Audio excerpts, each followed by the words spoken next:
Good morning, Stewart's Chapel. Back here at the Drox. This is Tuesday's devotion. And we continue the idea of yesterday where God said then. And I shared with you, it can be different in your life. You don't have to live in the deadness, the drought, the despair. God offers hope. That theme continues in our next few verses. And if you got your Bible and you're following along with me, then I challenge you to circle the words.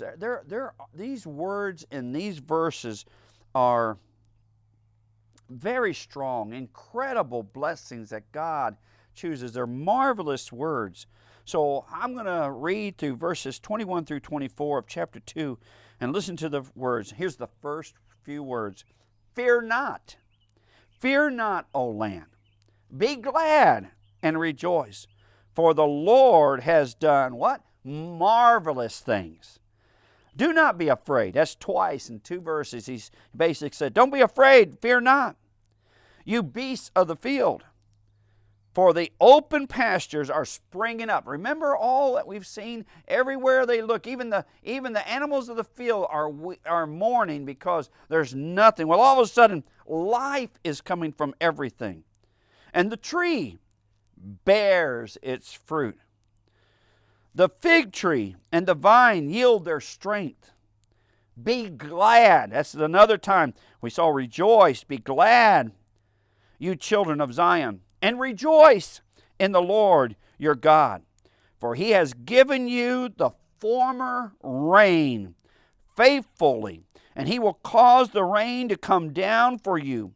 The former rain, the rains that had been gone that you thought weren't going to come back. The former rain, and let the latter rain in the first month. The threshing floors shall be full of wheat, and the vats shall overflow with new wine and oil. Some incredible words. The imagery is totally the opposite of what they've been experiencing. Everything is withered, everything is stripped, everything is dry, everything is dead. There's no offerings, everything is gone, everything is cut off. And yet God says, if you'll turn back to me, if you will humble yourself, if you will seek me through prayer and fasting, if you will ask me to spare my people, then I will come. And then he says, when I come, then he goes on and says, now this is what it's going to look like. You're going to be filled with joy. You're going to experience hope again, a renewed hope. Everything that you looked at that was dead is all of a sudden going to be alive again. I have seen that too in people.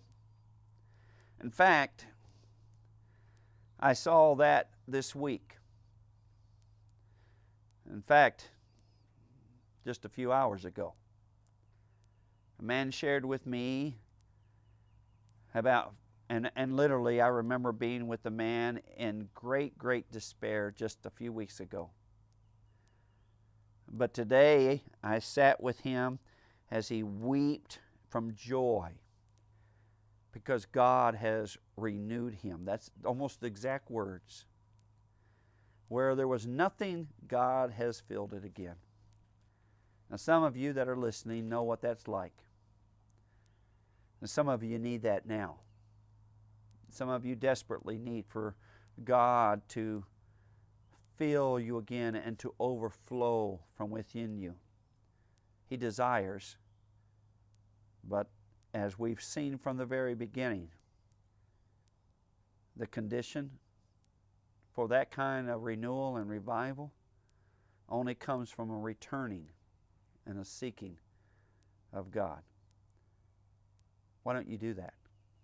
Instead of trying to get your water from broken cisterns and wells, why don't you go to the living spring, the living well? He waits for you. He is not far away. Love you, Stewart's Chapel.